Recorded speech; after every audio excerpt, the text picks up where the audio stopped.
শিওডেরেচা প্রায় 10 সেকেন্ডের জন্য একদম স্তব্ধ হয়ে রইল। কি উত্তর দেবে সেটা বুঝতে তার একটু সময় লাগল। সে গোল্ডেন মাস্কড ম্যান এর দিকে তাকাল এবং মাথা নাড়ল। সে বলল, ঠিক আছে, ভাইকাউন্ট স্ট্র্যাটফোর্ড কার কার সাথে দেখা করছে আমি সেটার দিকে খেয়াল রাখব। গোল্ডেন মাস্কড ম্যান হয়তো শিওডেরেচায়ের এই থমকে যাওয়া ভাবটা বুঝতে পারল। সে বলল, আরও একটা মিশন আছে।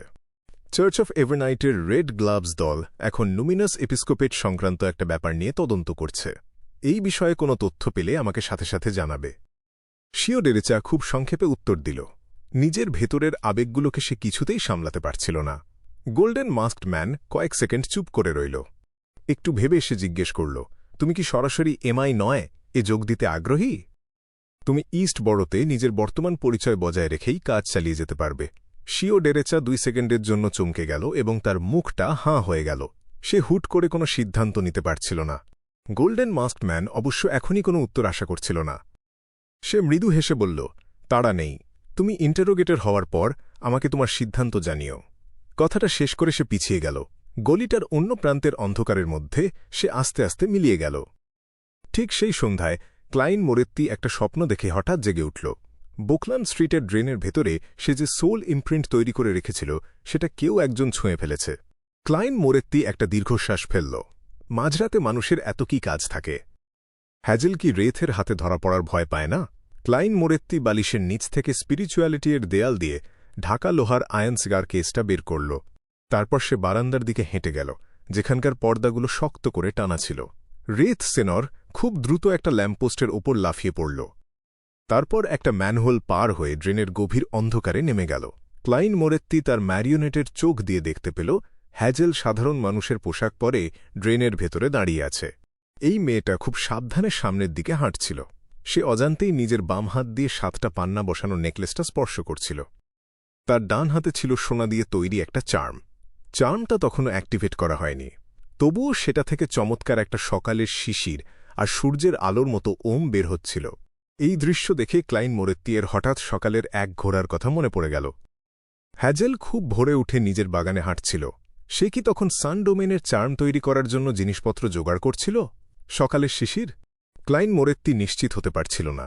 পুরো ব্যাপারটা তার কাছে বেশ অদ্ভুত লাগল। কারণ হ্যাজেল রহস্যময় দুনিয়া সম্পর্কে খুব বেশি কিছু জানত না। তার ওপর সে ছিল এভারনাইট গডেস এর বিশ্বাসী। এই রকম একজন বিয়ন্ডার যদি ইটার্নাল ব্লেজিং সান এর কাছে প্রার্থনা করে তবে কোনো সাড়া পাওয়ার কথা নয়। যদি অলৌকিক কিছু ঘটেও তবে তার শাস্তি পাওয়ার সম্ভাবনাই সবচেয়ে বেশি। যেহেতু সে ড্রেনের ভেতর বেশি সময় ধরে খোঁজাখুঁজি করেনি, তাই স্বপ্নের মাধ্যমে তাকে পথ দেখানো সেই বিয়ন্ডার হয়তো অধৈর্য হয়ে পড়েছে। সেই কারণেই কি তাকে স্বপ্নে সান ডোমেনের চার্ম তৈরি করা শেখানো হয়েছে? মারডার পাথওয়ের উচ্চ সিকোয়েন্সের প্রতিনিধি অ্যামনকে ব্লাসফিমার বলা হয়। এর মানে কি এই পাথওয়ের কোনো নির্দিষ্ট সিকোয়েন্সে অন্য দেবতাদের বিশ্বাসী সেজে তাদের কাছ থেকে সাড়া পাওয়ার ক্ষমতা থাকে? এটা তো তাদের চুরির অভ্যাসের সাথেই মিলে যায়। সেনরের চোখ দিয়ে ক্লাইন মোরেত্তি ড্রেনের গভীরে হ্যাজেলের এগিয়ে যাওয়া দেখছিল। নিজের আধ্যাত্মিক অনুভূতি দিয়ে ক্লাইন মোরেত্তি বুঝতে পারল চার্মটা একটা রেথের বিরুদ্ধে কাজ করলেও একটা সিকোয়েন্স 5-এর জন্য মোটেও যথেষ্ট নয়। কারণ হ্যাজেলের পক্ষে উচ্চমানের জিনিসপত্র জোগাড় করা সম্ভব ছিল না। ক্লাইন মোরেত্তি নিজের রেথকে দিয়ে তাকে আর আক্রমণ করাল না, পাছে হ্যাজেলকে নিয়ন্ত্রণ করা সেই বিয়ন্ডার সতর্ক হয়ে যায়। আগামীকালের ট্যারোট গ্যাদারিংয়ের পর সে মারডার পাথওয়ের একটা নিচু স্তরের আইটেম পেয়ে যাবে বলে আশা করছিল। তখন সে নিজেই তদন্ত করতে পারবে। তার আগে সবকিছু আগের মতো রাখাই ভালো। অবশ্য ক্লাইন মোরেত্তি নিশ্চিত ছিল হ্যাজেল 1 বা 2 দিনের মধ্যে ড্রেন থেকে বিশেষ কিছু খুঁজে পাবে না।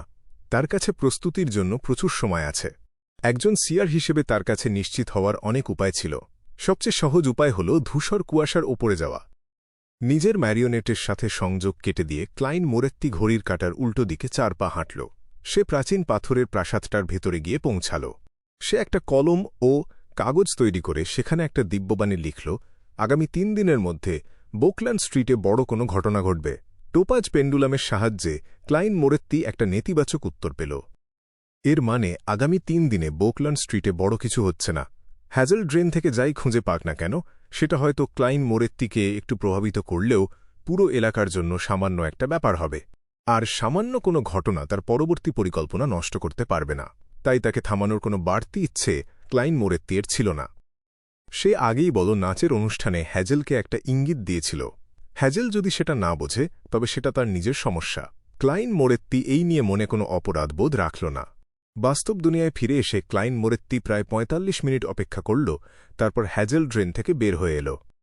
মাটির নিচে কোনো বড় পরিবর্তন হয়নি দেখে ক্লাইন মোরেত্তি বিছানায় গা এলিয়ে দিল। কোজিটেশনের মাধ্যমে সে দ্রুত ঘুমে তলিয়ে গেল। সোমবার দুপুর ৩টা। ব্রোঞ্জের লম্বা টেবিলটার দুই পাশে গাঢ় লাল আলোর রশ্মি জ্বলে উঠল। দ্য ফুল হিসেবে ক্লাইন মোরেত্তি, দ্য সান হিসেবে ডেরিক বার্গ এবং দ্য ওয়ার্ল্ড হিসেবে গেরম্যান স্প্যারো সেখানে উপস্থিত হল। জাস্টিস হিসেবে অড্রে হল খুব ভালো মেজাজে ছিল। সে ধূসর কুয়াশায় ঢাকা অবয়বটির দিকে তাকিয়ে কুর্নিশ করল। সে বলল, শুভ দুপুর মিস্টার ফুল। ক্লাইন মোরেত্তি মৃদু হেসে মাথা নাড়ল। এই মেয়েটা প্রায় তাকে আনন্দ দিত। ঠিক তখনই অড্রে হল টেবিলের দিকে তাকিয়ে দেখতে পেল মিস্টার ফুলের হাতের পাশে আরও একটা বাড়তি কার্ড রাখা আছে, একটা নতুন কার্ড অফ ব্লাসফেমি। এটা কোন পাথওয়ের হতে পারে? অড্রে হল মনে মনে আশা করছিল এটা যেন স্পেকটেটর পাথওয়ের হয়। সে অন্য সদস্যদের দিকে তাকিয়ে শুভেচ্ছা জানাল। সব আনুষ্ঠানিকতা শেষ হলে সে টেবিলের অন্য প্রান্তে বসা দ্য হারমিট ক্যাটলেয়ারের দিকে তাকাল। তারপর বলল, সম্মানীয় মিস্টার ফুল, আমি রাসেলের ডায়েরির ৩টা নতুন পৃষ্ঠা পেয়েছি। এই পৃষ্ঠাগুলো সে লোয়েন Relic search and preservation foundation থেকে পেয়েছিল। সে নিজেই এই ফাউন্ডেশনের প্রতিষ্ঠাতা হওয়ায় খুব সহজেই একটা কপি পেয়ে গিয়েছিল। অড্রে হল এই ব্যাপারে বেশ গর্বিত ছিল। তার মনে হচ্ছিল এই ফাউন্ডেশন তৈরি করাটা তার জীবনের একটা দারুণ সিদ্ধান্ত ছিল। তবে নিজের পরিচয় গোপন রাখার জন্য সে এই কথা ট্যারট ক্লাবের বাকি সদস্যদের জানাল না। ক্লাইন মোরেত্তি মাথা নেড়ে হাসল, বলল, খুব ভালো। সে মিস জাস্টিসকে ডায়েরির পাতাগুলো তৈরি করার ইঙ্গিত দিল। দ্য হারমিট ক্যাটলেয়া এই সময় কোনো কথা বলল না। দেখে মনে হচ্ছিল সে এবার রাসেলের ডায়েরির কোনো নতুন পৃষ্ঠা জোগাড় করতে পারেনি। কুইন মিস্টিকের কাছ থেকে কি সাময়িকভাবে কোনো সাড়া পাওয়া যাচ্ছে না, নাকি সে অন্য কোনো বিষয়ে ব্যস্ত? ক্লাইন মোরেত্তি মিস জাস্টিসের তৈরি করা ৩টা ডায়েরির পাতার দিকে তাকাল এবং সেগুলো তার হাতের তালুতে উড়ে এল। পাতাগুলো স্ক্যান করার সময় ক্লাইন মোরেত্তির ঠোঁটের কোণ উল্টে যাওয়ার উপক্রম হল, কারণ সে আবারও রাসেলের নারীদের সাথে কাটানো সময়ের এক পরিচিত পৃষ্ঠা দেখতে পেয়েছিল। কুইন মিস্টিক ক্যাটলেয়া এর পাঠানো পাতাগুলোতে অনেক গুরুত্বপূর্ণ তথ্য থাকত, কিন্তু বাকি সদস্যরা সাধারণত সাধারণ জীবনের গল্পই বেশি খুঁজে পেত। মিস জাস্টিসের আনা পাতাগুলোও তেমনই ছিল। ক্লাইন মোরেত্তি পাতাগুলো উল্টেপাল্টে দেখল এবং মাত্র একটা এন্ট্রি পেল যা মনোযোগ দিয়ে পড়ার মতো ছিল। বাকি পাতাগুলো ছিল কোনো এক ভদ্রমহিলার সাথে তার প্রেমের গল্প অথবা অলস ধনী মানুষদের নিয়ে তার কটূক্তি। এমনকি সে গুজব শুনে ডিমোনেসদের সাথে দেখা করার ইচ্ছেও প্রকাশ করেছিল। ক্লাইন মোরেত্তি দ্রুত সবচেয়ে মূল্যবান পাতাটার দিকে চোখ বোলাল। সেখানে লেখা ছিল, চার্চ থেকে পাওয়া তথ্য অনুযায়ী এই দুনিয়ায় সত্যিই এমন কিছু মনস্টার আছে যাদের আত্মাগুলো একসাথে জোড়া লাগানো। উচ্চ সিকোয়েন্সের বিয়ন্ডাররা মারা যাওয়ার পর তাদের তৈরি করা বিয়ন্ডার ক্যারেক্টারিস্টিকের ভেতরে তাদের আত্মার এক ধরনের ছাপ বা ইমপ্রিন্ট থেকে যায়। এটা খুব শক্তিশালী হতে পারে, এমনকি শত শত বছর বা ১,০০০ বছর পরেও এটা পুরোপুরি হারিয়ে যায় না। কিন্তু যখন এই বিয়ন্ডার ক্যারেক্টারিস্টিকগুলো কোনো জাদুকরী জিনিস বা মিস্টিক্যাল আইটেম তৈরি করে, তখন সেটি ব্যবহার করার জন্য একই ধরনের আত্মার প্রয়োজন হয়। অন্যথায় এর নেতিবাচক প্রভাব ভয়াবহ হতে পারে। আর যখন এই বৈশিষ্ট্যগুলো পশনের মূল উপাদান হিসেবে ব্যবহার করা হয়, তখন গ্রহণকারীর আত্মাকে অনেক শক্তিশালী হতে হয়, না হলে ব্যর্থতার সম্ভাবনা অনেক বেড়ে যায়। রহস্যময় বিদ্যায় এই ধরনের ব্যর্থতার মানে হল নিয়ন্ত্রণ হারিয়ে ফেলা অথবা মৃত্যু। মাত্র কয়েকজন ভাগ্যবান মানুষ বেঁচে থাকে এবং নিজেদের ভারসাম্য বজায় রাখতে পারে। তবে গুজব আছে যে কিছু বিশেষ সিল্ড আর্টিফ্যাক্টের সাহায্যে শরীর থেকে অবিকৃত বিয়ন্ডার ক্যারেক্টারিস্টিকগুলো বের করে আবার জমাটবদ্ধ করা সম্ভব। এটা পশন না খাওয়ার মতোই একটা ব্যাপার, তাই ব্যর্থ ব্যক্তিরা কেবল আত্মার ওপর একটা তীব্র ঝড় সহ্য করে বেঁচে যায়। কিন্তু আমার ধারণা অনুযায়ী এর ফলে জিনগত স্তরে কিছু পরিবর্তন ঘটে, কারণ যারা এভাবে বেঁচে গিয়েছিল তারা সবাই ৫ বছরের মধ্যে কোনো না কোনো মারাত্মক রোগে মারা গেছে। তাই নিজের আত্মার সাথে মেলে এমন পশন খেলে পশনের কার্যকারিতা বাড়ে এবং ঝুঁকি কমে, কিন্তু এর ফলে আত্মার ভেতরের সেই পুরনো ছাপগুলো রয়ে যায়। অজান্তেই মানুষ নিজের পরিচয় হারিয়ে ফেলে এবং আস্তে আস্তে একটা জোড়াতালি দেওয়া আত্মাবিশিষ্ট মনস্টারে পরিণত হয়। এটা ঠিক সেই উচ্চ সিকোয়েন্সের বিয়ন্ডারের মতো যে অন্য শরীরে পুনরুত্থিত হয়েছিল। পুনরুত্থিত ভালো করে ভাবলে এটা সত্যিই খুব ভয়াবহ। তবে চার্চ আমাকে জানিয়েছে যে বিয়ন্ডার ক্যারেক্টারিস্টিক থেকে এই উচ্চ সিকোয়েন্সের আত্মার ছাপ মুছে ফেলার ৩টা উপায় আছে। সেগুলো কি তা অবশ্য তারা আমাকে বলেনি। প্রক্রিয়াগুলো সহজ নয়। এটা আশ্চর্যের কিছু নয় যে সৌরন পরিবার তাদের পূর্বপুরুষদের মতো দেখতে বংশধরদের প্রতিভাবান বলে ডাকে। হ্যাঁ, প্রতিভা। আমি ফ্লোরেনকে সত্যিই খুব করুণা করি। জোড়াতালি দেওয়া আত্মার মনস্টার উচ্চ সিকোয়েন্সের বিয়ন্ডারের আত্মার ছাপ শুনতে বেশ বিপজ্জনক লাগছে। ক্লাইন মোরেত্তি মনে মনে ভাবল, উচ্চ সিকোয়েন্সের পশনগুলোতে এই ধরনের সমস্যা থাকে। চার্চগুলোর কাছে হয়তো এগুলো সমাধান করার উপায় আছে।